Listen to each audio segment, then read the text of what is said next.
Welcome to another episode of Payments Pros, a Troutman Pepper podcast focusing on the highly regulated and ever-evolving payment processing industry. This podcast features insights from members of our fintech and payments practice, as well as guest commentary from business leaders and regulatory experts in the payments industry. My name is Keith Barnett, and I am one of the hosts of the podcast. Before we jump into today's episode, let me remind you to visit and subscribe to our blogs, consumerfinancialserviceslawmonitor.com and troutmanpepperfinancialservices.com. And don't forget to check out our other podcasts on troutman.com/podcast. We have episodes that focus on trends that drive enforcement activity, digital assets, consumer financial services, and more. And make sure to subscribe to hear the latest episodes. Today, I am joined by my colleague, James Stevens, to discuss recent developments related to the Merchant Acquirer Limited Purpose Bank Charter, otherwise known as MALP, and I'll be referring to MALP throughout this entire podcast. A MALP charter allows a company to offer merchant payment processing services without a sponsoring partner bank. Now, this is revolutionary. However, to date, companies seeking to apply for the charter, which was enacted almost 12 years ago, have not been able to take advantage of its benefits because the card networks will not allow those companies to become direct participants. But that soon may be changing. And I think I forgot to mention that this MALP charter is only available in the state of Georgia.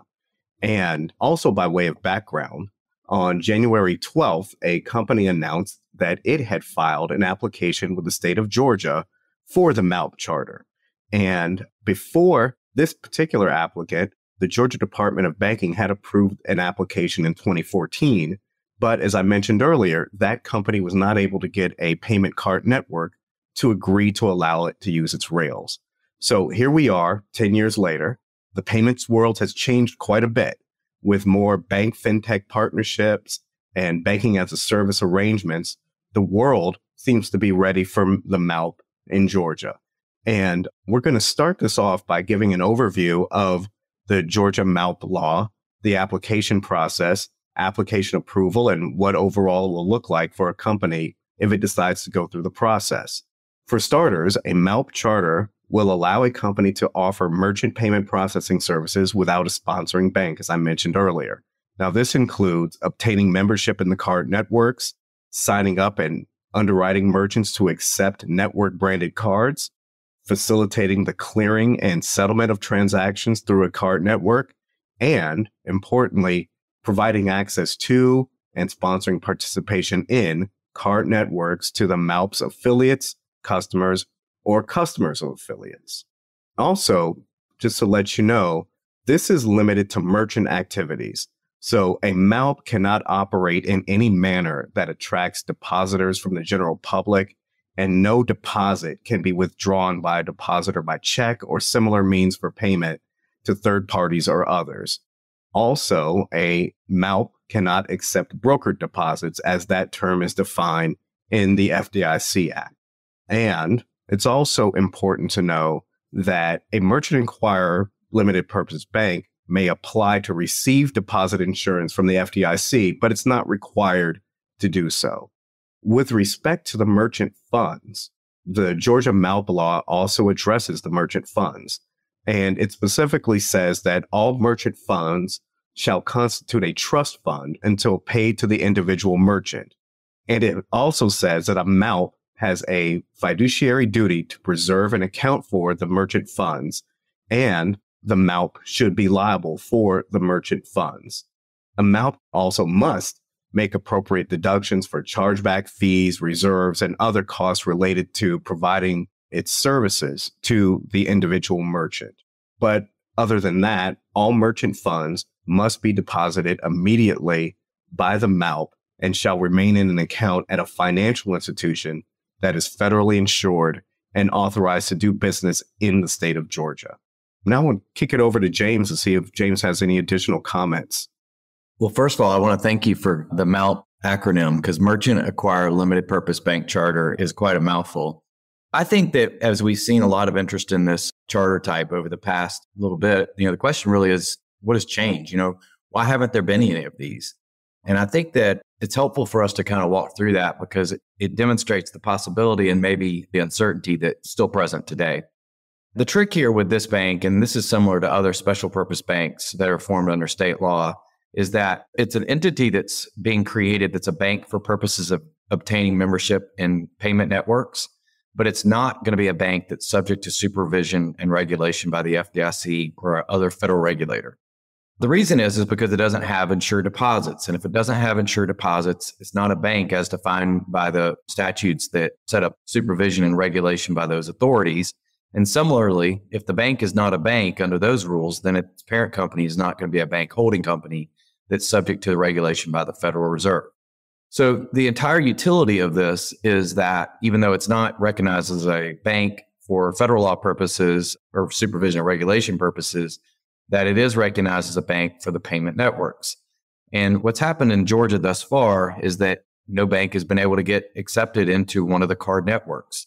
Similar to the special purpose charter that was created a few years ago over in Wyoming for crypto custody firms that, really only works if the charter holders have access to an ACH network so they can have a fiat on-ramp and off-ramp.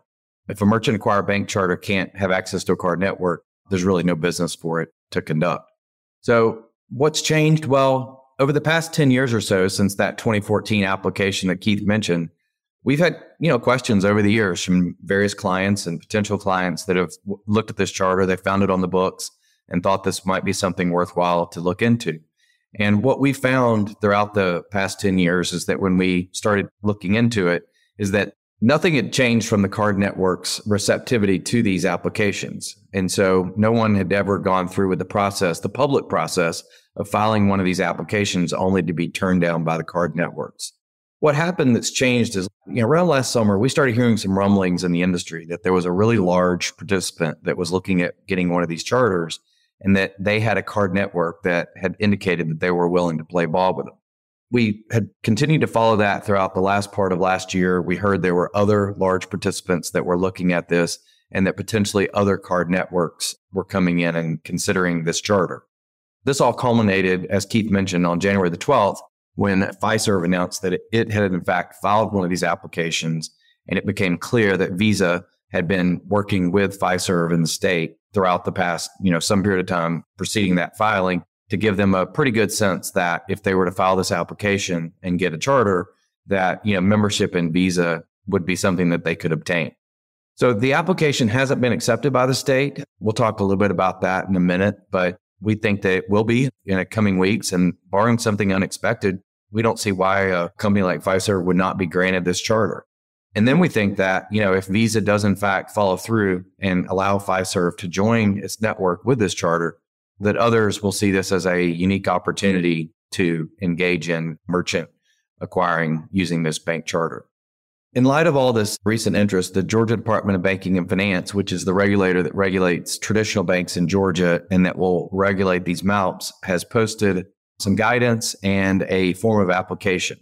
And the guidance is really helpful. A lot will come out as the application process that Fiserv is going through is completed, but it does give us a lot of guidance on what they're looking for.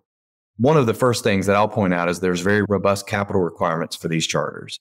So a MALP's going to have minimally $3 million of capital, but then it's also going to have leverage capital, which is its tier 1 capital divided by its on-balance sheet assets of at least 10%. More significantly, though, the MALP is going to have a required minimum payment volume capital that's tied to the dollar value of the transactions that it's executing. That amount will go up the bigger the company is and the larger the transaction volume.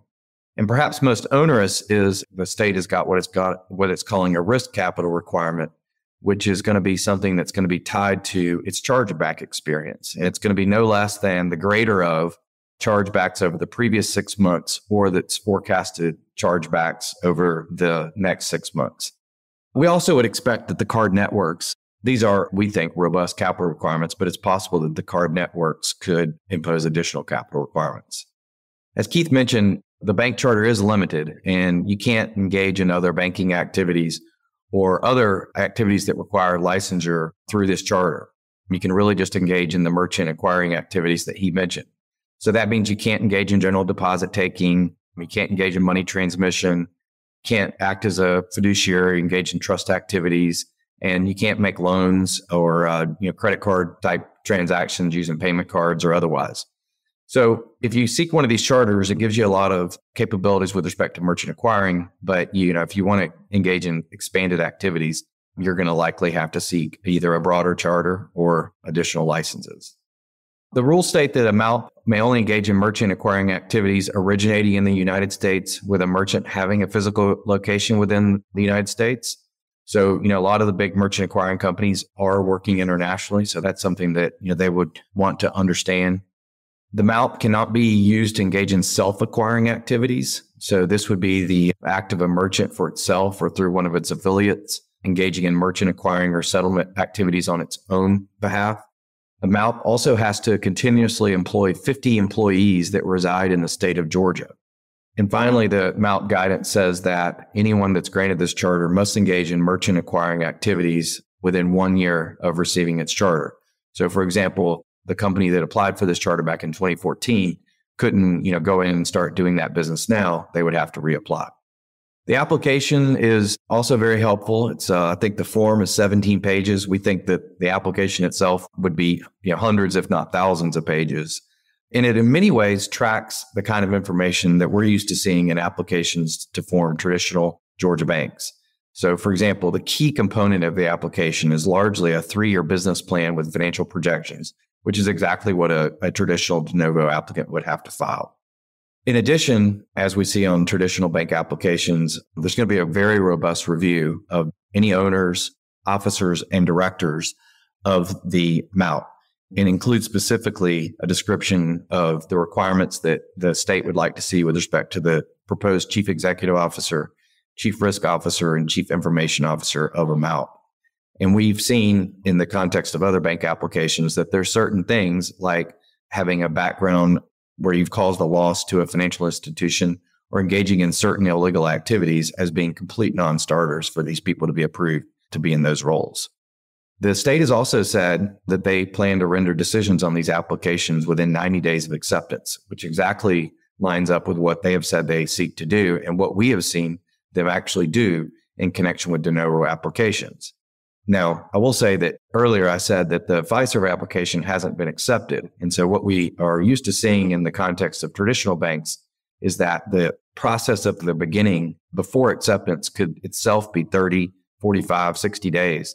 So the entire regulatory approval process is not going to be 90 days from beginning to end.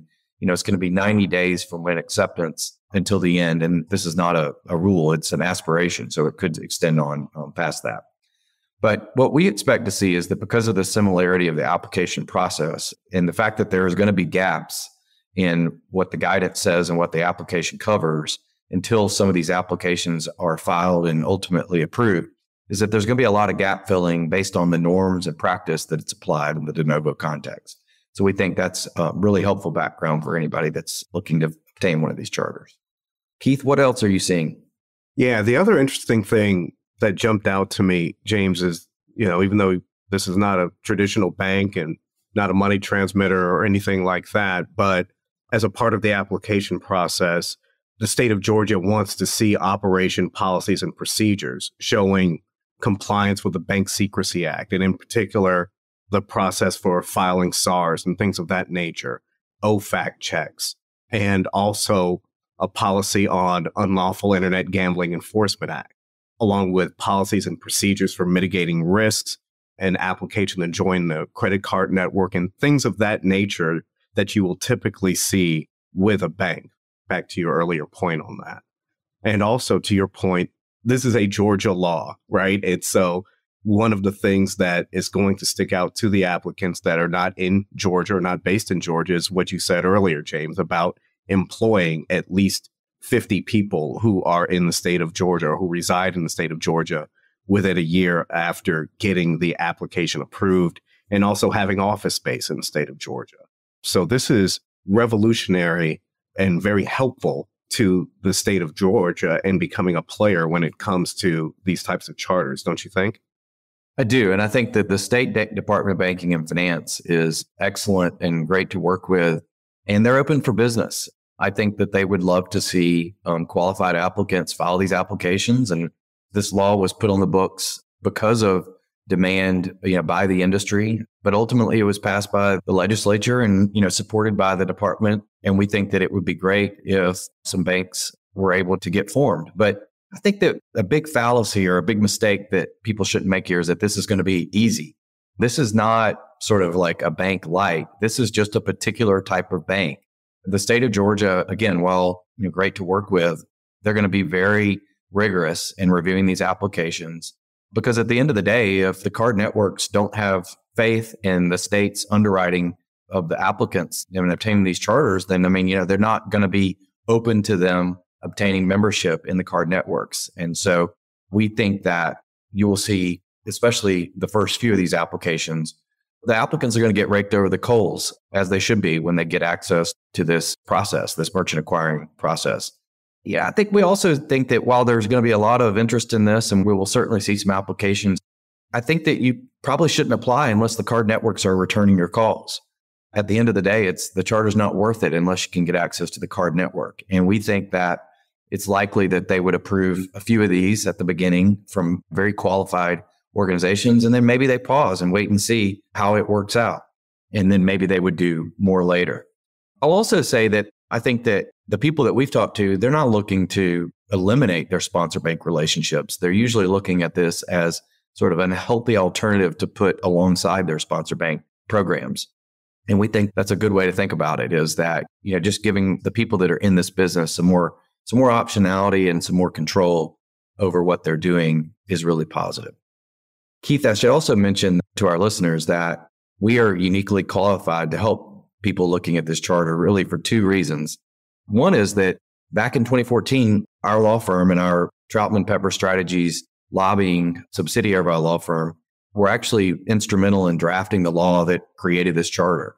And so again, none of these have been formed. And so we can't say that we have, know all the ins and outs of how these applications are going to work and how the guidance is going to be interpreted. But we were involved from day one on the creation of the underlying law. Second thing I would say is like I mentioned earlier, is that this is an application to get a bank charter. And so I think that it's, if you have experience applying for and obtaining bank charters, that's going to be extremely relevant. And we've actually helped in formation of all of the banks that have been formed in the state of Georgia since 2010. Not a lot of banks, but all of the banks in that 14-year period were our clients. And so we think that it's important that people that are applying for these charters, considering the uncertainty about how it's going to go and exactly what gaps are going to be filled and how they're going to be filled, that you seek counsel from lawyers like us and consultants that have experience, filing and obtaining bank charters in the state of Georgia. Thanks, James. That's actually a perfect way to end. I don't have anything else to add, but that was great. So thank you for joining me today. And thank you to our audience for listening to today's episode. And don't forget to visit our blog by going to the TroutmanPepperFinancialServices.com page so you could subscribe and get the latest updates. And also be sure to subscribe to this podcast via Apple Podcasts, Google Play, Stitcher, or whatever platform you use. We look forward to the next time. Copyright Troutman Pepper Hamilton Sanders, LLP. These recorded materials are designed for educational purposes only. This podcast is not legal advice and does not create an attorney-client relationship. The views and opinions expressed in this podcast are solely those of the individual participants. Troutman Pepper does not make any representations or warranties, express or implied, regarding the contents of this podcast. Information on previous case results does not guarantee a similar future result. Users of this podcast may save and use the podcast only for personal or other non-commercial educational purposes. No other use, including, without limitation, reproduction, retransmission, or editing of this podcast may be made without the prior written permission of Troutman Pepper. If you have any questions, please contact us at troutman.com.